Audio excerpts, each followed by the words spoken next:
네, 오늘 말씀 제목이 나는 슈퍼스타입니다. 같이 한번 따라해 보시죠. 졸려 하시는 분들이 몇 분 있어서 벌써부터. 예. 예. 시작. 나는 슈퍼스타. 예. 앞사람에게 너는 슈퍼스타 한번 해보시죠. 너는 슈퍼스타. 너는 슈퍼스타. 아이, 쌀님도 슈퍼스타죠. 어떤 소리잖아요. 쌀님도 슈퍼스타. 예, 요즘 오디션 프로그램들이 인기입니다. 예, 뭐 슈퍼스타 K, 위대한 탄생, K-팝 스타, 보이스 코리아, 뭐 이거 노래 노래 장르고요. 뭐 다른 연기 장르라든지 뭐 뮤지컬, 뭐 되게 다양한 오디션 프로그램들이 많이 있죠. 셀 수도 없는데 거기 나온 사람들 보니까 웬만한 연예인들 이상의 춤과 노래 또 연기 실력을 갖춘 그 일반인들을 많이 우리가 만나게 됩니다. 이때 오디션 프로그램이 이렇게 일반 사람들을 하루아침에 신데렐라로 만들고 또 그들을 소위 세간에 주목을 받게 하는 슈퍼스타로 만들어주죠. 요즘 장안에 화제가 되고 있는 버스커 뭐 이런 친구들도 바로 이런 오디션 프로그램 출신임을 우리가 알고 있습니다. 2012년 대한민국 가요 오디션 천국이라고 해도 과언이 아닐 것 같은데요. 근데 생각해보면 이제 좀 지나친 것 같습니다. 지난주에 제가 우리 스승의 날에 제 중고등학교 때 학원 선생님 만났던 얘기를 잠깐 드렸잖아요. 그 선생님 만나면서 그 선생님이 했던 얘기가 학원의 장사가 너무 안 된다는 거예요. 근데 학원의 장사가 가장 안 되는 가장 큰 이유가 뭐냐면 요즘에 한 반에 거의 4분의 1 이상의 애들이 실용음악 학원 다닌대요. 물론 이제 공부를 굉장히 열심히 하고 대학을 가려는 친구들은 공부를 하겠지만 그 외에 많은 사람들이 실용음악 학원을 다닌다고 합니다. 요즘에 모든 교회에서 꼭 하는 프로그램 중에 하나가 기타 교실, 피아노 교실, 뭐 드럼 교실이라고 하는데 심지어는 우리 교회처럼 작은 교회에서도 기타 교실을 심지어 초등부, 중등부로 나눠서 진행을 하고 있습니다. 애들이 조그만 애들이 다 기타를 하나씩 메고 다니는데 그게 뭐 얼마나 보기에는 멋있고 좋은데 선생님 얘기 들어보니까 이게 너무 심각하다는 거예요. 애들이 공부를 안 한다는 거예요. 다 그 음악학원에 다니고 실용 음악학원은 없어서 다니지 못한다고 그런 얘기를 하는 거 보면서 아 진짜 우리나라가 정말 이제 연예인이라고 하면 뭐 어떤 나라 어느 시대라도 연예인을 이렇게 지향하고 추종하는 학생들이 물론 있긴 있었지만 이렇게까지 미친듯이 한 반에 4분의 1 이상이 그걸 추종하는 나라가 과연 있는가 뭔가 문제가 있다 이런 생각을 해보게 되었습니다. 하지만 뭐 중고등학생들만 그렇게 욕할 문제도 아니죠.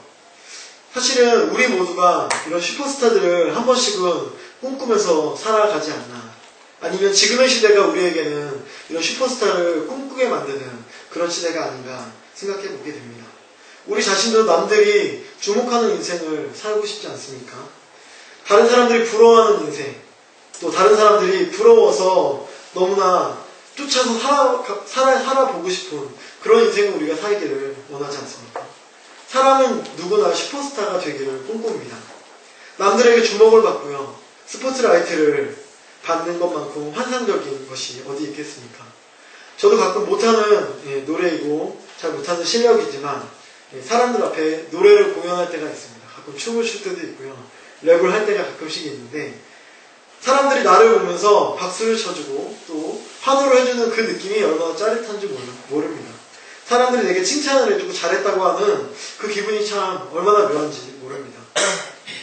사실 나 자신에게 사람들이 그렇게 집중해주고 나란 존재가 사람들의 이목을 끌고 있다는 그 사실 자체가 얼마나 달콤한지 모릅니다.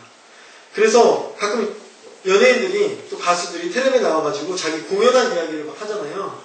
공연에 막 미친다고 하잖아요. 그 공연하는 그게 세상에 무엇과도 바꿀 수 없는 그 기쁨을 준다고 하는데 그 공연하는 그 기쁨이 뭐냐면 사람들이 자기를 지지해주는 기쁨입니다. 사람들이 자기 몸짓에 반응해주고 자기 노래에 환호해주는 그 기쁨이라는 거죠. 대중매체가 발달하고요. 또 걸어다니면서 스마트폰을 달고 다니는 그래서 이 미디어를 달고 다니는 지금의 시대에는 우리 모두가 그렇게 인정받고 싶다. 우리 모두가 그렇게 인기를 얻고 싶다라는 욕구 때문에요. 정상적인 삶을 살아가지 못하는 듯 합니다. 스마트폰의 TV 안에 세상은 참 부러운 사람들 투성 아닙니까? 대단한 사람들 투성이고 어떻게 저렇게 할 수 있지? 그런 사람들 투성인데요. 현실의 나를 보면 얼마나 한심합니까? 직장 동료나 상사한테도 나를 인정을 받지 못하고 있고요. 정말 가장 소중한 내 가족들도 나를 무시하는 것 같지 않습니까? 왜 나를 이렇게 무시하나? 왜 나를 이렇게 방치하나? 불만의 소리들이 내 안에서 차츰차츰 쌓여가는 것이 현대를 살아가는 오늘날 우리들의 비극입니다. 정말 많은 사람들이 훌륭하게 살아가고 대단하게 살아가는 것들을 항상 수시로 확인하면서 그러지 못하는 나를 비관하면서 나를 알아봐 달라고 나 여기에 있다고 소리치듯 하루하루를 살아가는 것이 우리들의 모습이 아닙니까? 그런데 정작 그런 우리들의 외침과 갈망이 우리들의 삶을 더욱더 불행하게 몰아가고 있다는 것입니다. 오늘 이 시간 함께 나누고자 하는 말씀을 통해서요. 바로 남들에게 인정받고 싶어하고 또 남들에게 주목받고 싶어하는 우리의 안타까운 모습을 성찰해보는 시간이 되기를 원합니다. 당대 최고의 인기남이었던 우리 예수님은 어땠을까? 생각해보면서 남들의 칭찬에 목말라 하는 것이 아니라 진정으로 하나님의 칭찬에 목이 마르고 또 하나님의 사랑으로 온전히 행복해질 수 있는 저와 여러분이 되시기를 이 시간에 진정으로 소망합니다. 옆 사람과 함께 인사해보겠습니다. 당신에게서 빛이 납니다. 이렇게 한번 인사해보시죠. 빛이 납니다. 당신에게 목사님에게서 빛이 빛이 납니다. 납니다. 당신에게 빛이 납니다. 너무 화나다. 너무 화내요, 이거.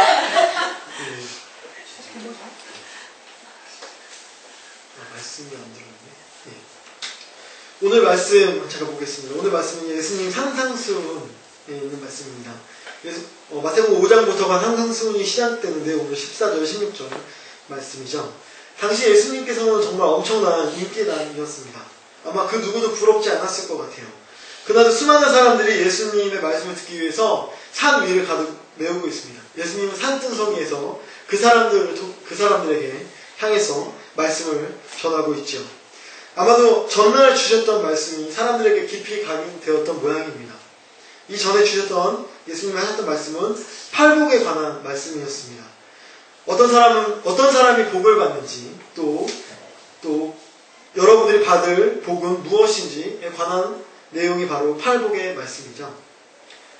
팔복의 말씀의 핵심은 이렇습니다. 세상에서 공부 잘하는 사람, 부모님 잘 만나는 사람, 잘생긴 사람이 복을 받는다고 또 성공을 한다고 여러분들 알고 계시죠? 하지만 내 말씀은, 예수님의 말씀은 사람들의 생각을 완전히 뛰어넘는 말씀입니다. 예수님의 말씀은 가난한 사람이 복이 있다. 지금 고통받고 괴로워하고 애통하고 박해받는 사람이 복이 있다. 라고 사람들에게 얘기하고 있는 겁니다.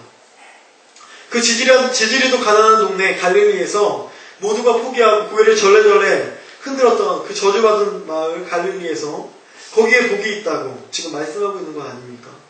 이게 뭔 소리야? 라고 웅얼웅얼하면서 수많은 사람들이 뭔가 듣다가 차츰 마음의 평안을 찾게 됩니다.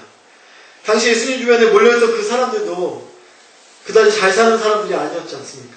많이 배운 사람들도 아니었습니다. 그리하여서 절박한 상황 속에서 뭔가 하나 부여잡고 싶은 심정으로 예수라는 사람 만나러 왔는데 예수님을 만나서 성공에 대한 자신들의 갈증과 목마름을 해결해 보려고 예수님을 만났는데 예수님이 얘기하는 메시지는 자신들이 생각해 보지 못했던, 그동안 만나지 못했던 그런 메시지였다라는 겁니다. 예수님은 얘기합니다. 당신들에게 복이 있다고. 지금 가난하고 힘듭니까? 가난하고 힘들기 때문에 당신들에게 복이 있습니다. 라고 그들에게 얘기하는 겁니다. 그 말이 이들을 변화시켰습니다. 그렇기 때문에 이들은 그 다음에 또 예수님을 만나러 예수님의 말씀대로 이 자리에 오게 되었죠. 오늘의 본문은 예수님의 두 번째 설교입니다. 예수님께서는 너희가 바로 세상의 빛이라고 오늘 말씀을 통하여 얘기해주고 있습니다. 이 전날 지지리도 복도 없다고 생각했던 사람들에게 너희가 복이 있다라고 말씀하신 것도 충격적이었는데 거기에서 더 나아가서 너희가 세상의 빛이라고 말씀하다니 사람들은 지금 너무나 엄청난 말을 들어서 어안이 벙벙해졌을 것입니다. 왜냐하면 당시에 빛이라고 칭함받을 수 있는 사람은 로마의 황제밖에 없었기 때문이죠. 더군다나 그냥 빛이 아니라 세상의 빛이다. 세상을 밝게 비추고 세상을 변화시키고 세상에 영향력을 끼칠 수 있는 사람은 그 당시에는 로마의 황제밖에 없었습니다. 세간의 주목을 받고 스포트라이트를 받을 수 있는 사람도 로마의 황제밖에 없었던 시절이었죠. 갈릴리의 그 가난한 사람들이 완전히 세상에 버려졌다 해도 과언이 아닌 그 사람들이 너희가 세상의 빛이다 라는 이 말씀을 들었을 때 얼마나 엄청난 충격을 받았을까요? 어찌 보면요, 이 전날에 여러분들 복 받으십시오. 여러분들 복 받은 사람들입니다 라는 말은 그냥 그런가? 좀 의아하면서 그래도 기분은 좋았을 수 있을 것 같은데요. 지금 이 너희가 세상의 빛이다 라는 말은 약간 상황이 다릅니다. 사람들이 생각했을 거예요. 내가 이 얘기를 들어도 되나? 이거 좀 위험한 발언 아닌가? 내가 세상의 빛이라니. 이런 얘기 들으면 큰일 나는데, 로마의 당국자들에게 불이익당할 수도 있는데, 혹시 내가 잡혀가는 거 아닌가? 뭔가 알 수 없는 공포심이 조금씩 들면서 이 말씀에 거부하고 싶어하는 그런 사람들도 한두 명씩 생겼을지도 모릅니다. 예수님 이 말씀을 통해서요, 하나님의 사람들, 바로 우리들의 존재를 새롭게 규정하고 계신 겁니다. 사람의 존재는, 나라는 존재는 세상이 규정하는 것이 아니라 하나님이 규정한다는 사실. 나라는 존재는 세상이 평가하는 것이 아니라 하나님이 평가하신다는 것입니다. 세상에서는 빛과 어둠을 나눕니다. 빛의 역할을 감당할 수 있는 사람을 나누고요, 어둠의 역할을 감당할 수 있는 사람을 따로 나누죠. 하지만 하나님의 시각에서는 이미 모든 사람이 빛이다 라는 겁니다. 충분히 밝게 빛나고 있는 빛이다. 주변의 어두운 곳을 비추는 빛 자체다 라고 말씀하고 있는 겁니다. 누가 그것을 명명하고 누가 빛이 될 만한 자격이 있는지 없는지를 판가름할 수 없고, 하나님이 우리 모든 한 사람 한 사람을 빛으로 창조했다라는 겁니다. 이 한 사람 한 사람이 그 자체로 충분히 빛이라는 겁니다. 요한복음 1장 4절에서 5절을 보면요, 이런 말씀이 있습니다. 그에게서 생명을 얻었으니 그 생명은 사람의 빛이었다. 그 빛이 어둠 속에 비치니 어둠이 그 빛을 이기지 못했다 라는 말씀이 있습니다.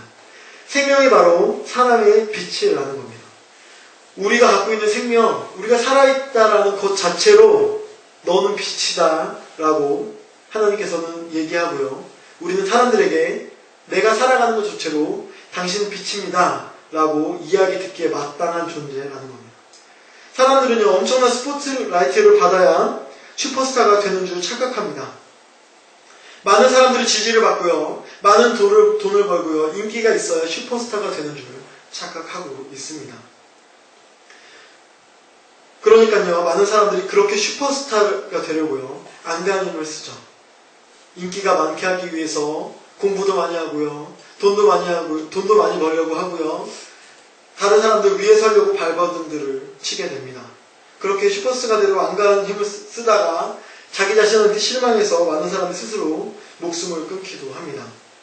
하지만 예수님께서는 말씀하고 계신 겁니다. 아니야, 네가 빛이다. 그것도 그냥 깜빡이는 그런 빛이 아니라 세상의 빛이다. 그냥 스타가 아니라 슈퍼스타야 라고 말씀하고 있는 겁니다. 당신이 바로 슈퍼스타, 이미 너는 슈퍼스타야 라고 얘기하고 있는 거죠.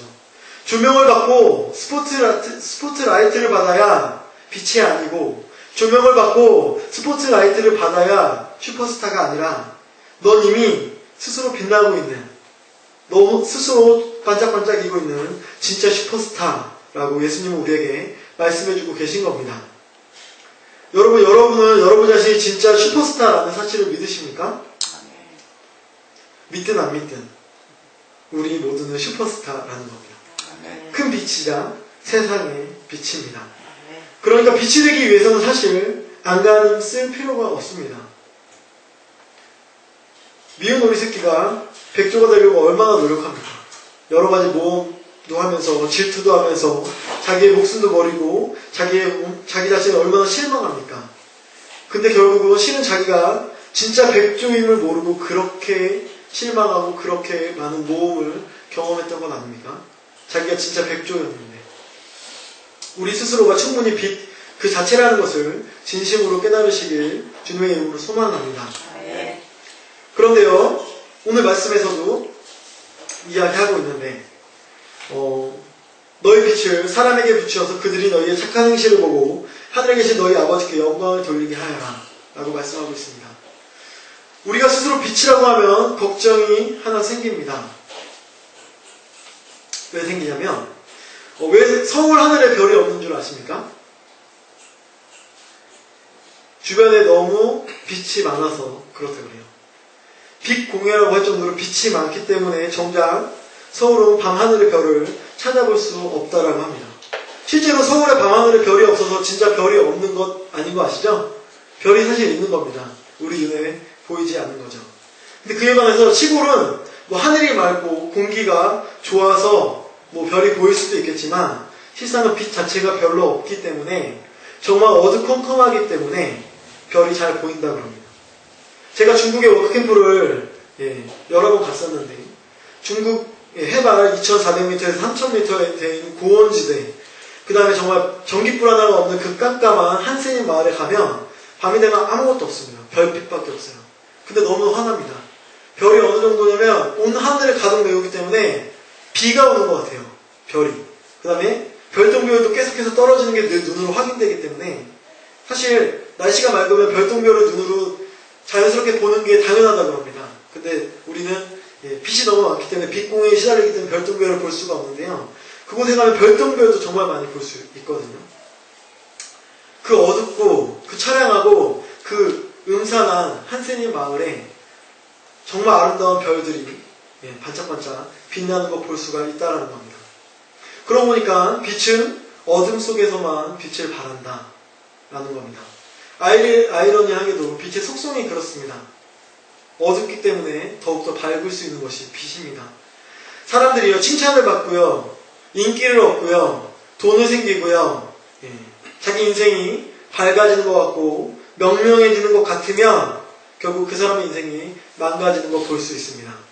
지난주에 우리 교인들하고 같이 돈의 맛이라는 영화를 보러 갔는데 돈의 맛을 보면 사람이 맛이 가는구나 이런 생각을 많이 했습니다. 사람이 밝아질수록 사람이 요즘에 그런 얘기 있잖아요. 바르게 살자 보이는 것처럼 밝은 사회, 건강한 사회 얘기하지만 밝은 사회, 건강한 사회 얘기하면 할수록 거기에 그 건강한 사회를 살아가는 사람들의 삶이 피폐해지고 우울해지는 겁니다. 이 사회의 어두운 모습들, 가난한 사람의 고통과 절망, 또한 내 안에 있는 고통과 절망도 마주하지 못하고 회피하기 일쑤죠. 조금 힘든 일 있으면 어떻습니까? 우리 그것들 해결하려고 고민하고 또 기도하고 또 그 사람을 해결하려고 손을 내미는 것이 아니라 그저 회피하기 일쑤입니다. 영화에 빠지고 또 게임에 빠지고 또 자기의 욕망 실현에 빠져있는 것이 우리들의 모습입니다. 자기 자신의 어두운 모습과도 마주하려고 하지 않는 우리들의 현대인의 모습이 어찌 주변의 어려운 상황들 또 주변의 어두운 모습들 우리가 마주할 수 있는 용기가 있겠습니까? 사람들은요, 힘들고 어려운 사람들을 또 힘들고 어려운 상황들을 만나게 될 때 자기 안에서 반짝거리는 빛을 발견할 수 있다는 것입니다. 물질의 풍요 속에서 왜 더 많은 사람들이 불행합니까? 왜 저마다 자신이 빛나고 있는 사실을 잊고 있습니까? 어두운 모습도 회피하고 마주하고 싶지 않은데 이 사회의 어두운 모습, 힘든 이웃의 얼굴 오죽이나 쳐다보고 싶겠습니까? 결국 그런 것도 회피하고 하루살이 마냥 불빛을 향해 이 사회가 희망이라고, 이 사회가 천국이라고 하는 곳만 달려가고 있으니까 결국 자기 자신이 빛나고 있다는 그 사실도 모르고 우리는 살아가는 겁니다. 예수님은 어떠합니까? 이와 반대죠. 항상 더욱더 어두운 곳을 향하십니다. 항상 더욱더 소외된 곳을, 항상 더욱더 절망의 자리를 향하십니다. 근데 이상하게도 그럴수록 더욱더 빛이 납니다. 그럴수록 더욱더 많은 사람들이 예수님을 쫓게 됩니다. 오늘 말씀에서 예수님께서는 이미 빛이 된 우리들에게도 세상을 향해서 비추라. 너가 가장 높은 꼭대기에 올라가서 가장 많은 사람들이 잘 보이는 곳에 올라가서 너의 빛을 드러내라 라고 얘기하십니다. 그래야 세상의 어두운 곳도 방 안의 어두운 곳도 비출 수 있다라고 말씀하고 계신 겁니다. 말씀을 정리하겠습니다. 오늘 예화를 잠깐 하나 소개할 텐데요. 어떤 작가가 동네에서 노는 아이들을 만났습니다. 노는 아이들이라고 하면 뭐 불량한 아이들이 아니고 천진난만한 아이들이 막 자기들끼리 쫑알쫑알 이야기를 하고 있습니다. 근데 기특하게도 어떤 이야기의 주제였냐면 장래의 희망에 관한 이야기였어요. 꿈에 대한 이야기였습니다. 그래서 이 작가가 지나가는 척하면서 이제 몰래 머물면서 아이들의 이야기를 엿듣고 있는데 아이들끼리 이제 서로 얘기합니다. 넌 뭐가 될 거야? 난 의사가 될 거야. 그래서 어려운 사람들을 고쳐줄 거야. 또 난 사업가가 될 거야. 나는 돈을 많이 벌 거야. 뭐 이렇게 얘기하고 있습니다. 한 명씩 자기 이야기를 했는데 한 아이만 말을 못하고 쭈삣쭈삣 하고 있습니다. 친구들이 재촉했어요. 야, 넌 뭐가 될 건데? 그랬더니 이 아이가 얘기하는 겁니다. 난 햇볕이 되고 싶어. 이렇게 얘기를 했습니다. 애들이 막 웃었죠. 뭐? 햇볕이 된다고? 막 웃었어요. 그러니까 이 아이가 난 정말 햇볕이 되고 싶은데 우리 지금부터 햇볕 놀이를 하자. 내가 지금부터 햇볕 할게. 그래서 내가 햇볕 할 테니까 내 주변으로 너희들이 모이면 좋겠어. 그래가지고 이 아이가 그늘진 벽에 딱 붙었습니다. 그랬더니 다른 아이들이 이제 그 아이들 옆에 손을 잡으면서 쭉 쓰면서 따뜻하다. 여기는 그늘인데도 굉장히 밝고 따뜻하네. 막 이런 얘기들을 이제 하면서 노는 그런 장면을 이 작가가 보게 되었습니다. 참 정겹고 대견하다 이런 생각을 했죠. 근데 이제 그 다음 날인가 우연히 그 햇볕이 되고 싶다고 하는 그 아이를 우연히 만난 겁니다. 그래서 이 작가가 그 햇볕이 되고 싶다는 아이 참 특이하잖아요. 그래서 그 아이한테 물어봤습니다. 왜 햇볕이 되고 싶다고 얘기했니? 그랬더니 그 아이는 이렇게 얘기했습니다. 우리 할머니는 시장에서 나무를 파는데 할머니가 앉아 계신 곳에는 햇볕이 잘 들지 않아서 할머니가 겨울엔 너무나 추워하시고 또 참 어두운 곳에 사람들이 보이지 않는 곳에 있는 게 안타까웠습니다. 이렇게 얘기하는 겁니다. 그래서 그 아이는 잠깐 동안만 할머니를 비추고는 금방 다른 데로 옮겨가는 그 햇빛이 얄미웠다라고 얘기하는 겁니다. 그래서 자신이 꼭 어른이 되면 꼭 햇빛이 되어서 할머니를 하루 종일 따뜻하게 비춰주고 싶다라고 이 작가한테 이야기했다고 합니다. 이 아이의 꿈이 얼마나 사랑스러운지 모릅니다. 아마 하나님께서는 우리에게 이러한 삶의 소원을 원하시지 않을까. 세상에 빛이 되는 소원, 또 세상의 빛을 나에게 비춰지길 욕망하면서 스포트라이트 받아보겠다고 절치부심하고 발동동 구르는 우리의 모습, 또 그런 소원이 아니라 따뜻한 햇볕이 되어서 누군가의 삶을 밝게 또 누군가의 삶을 따뜻하게 만들어주는 그런 존재들이 되시기를, 그런 존재들이 되는 여러분과 제가 되기를 주님의 이름으로 축원드립니다. 아멘. 그리고 마지막으로 한 가지 잊지 말아야 될 것. 우리 모두가 이미 햇볕이라는 사실입니다. 우리 모두가 이미 슈퍼스타라는 사실입니다. 햇볕이 되기 위해서, 슈퍼스타가 되기 위해서는 노력할 필요가 없다. 이미 우리는 그런 존재이며 그것은 자명한 진리임을 잊지 않으시기를 주님의 이름으로 소원합니다. 아멘. 기도하겠습니다.